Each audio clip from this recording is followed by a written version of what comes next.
The great conflict of the ages is about to intensify. But remember the words of Jesus. In me ye might have peace.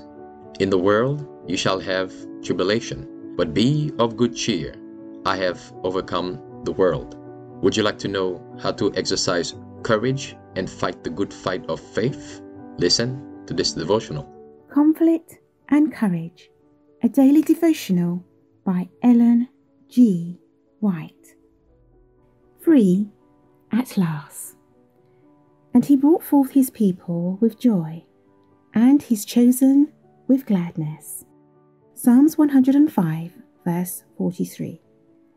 With sandaled feet and staff in hand, the people of Israel had stood, hushed, awed, yet expectant, awaiting the royal mandate that should bid them go forth. Before the morning broke, they were on their way. That day completed the history revealed to Abraham in prophetic vision centuries before. Thy seed shall be a stranger in a land that is not theirs, and shall serve them, and they shall afflict them 400 years. And also that nation whom they shall serve will I judge, and afterwards shall they come out with great substance. Genesis 15, verses 13 and 14.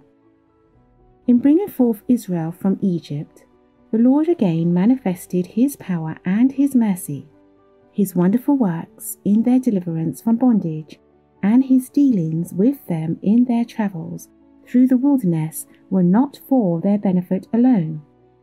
These were to be as an object lesson to the surrounding nations. The Lord revealed himself as a God above all human authority and greatness. The signs and wonders he wrought in behalf of his people showed his power over nature and over the greatest of those who worshipped nature. God went through the proud land of Egypt as he will go through the earth in the last days, with fire and tempests, earthquakes and death. The great I Am redeemed his people. He took them out of the land of bondage. He led them through the great and terrible wilderness, wherein were fiery serpents and scorpions and drought. Deuteronomy 8, verse 15. He brought them forth water out of the rock of flint, and fed them with the corn of heaven. Psalm 78, verse 24. For, said Moses, the Lord's portion is his people. Jacob is the lot of his inheritance. He found him in a desert land, and in the waste howling wilderness. He led him about. He instructed him. He kept him as the apple of his eye.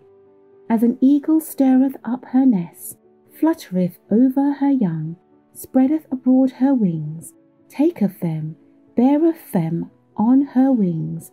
So the Lord alone did lead him, and there was no strange God with him. Deuteronomy 32, 9-12. Thus he brought them unto himself, that they might dwell as under the shadow of the Most High.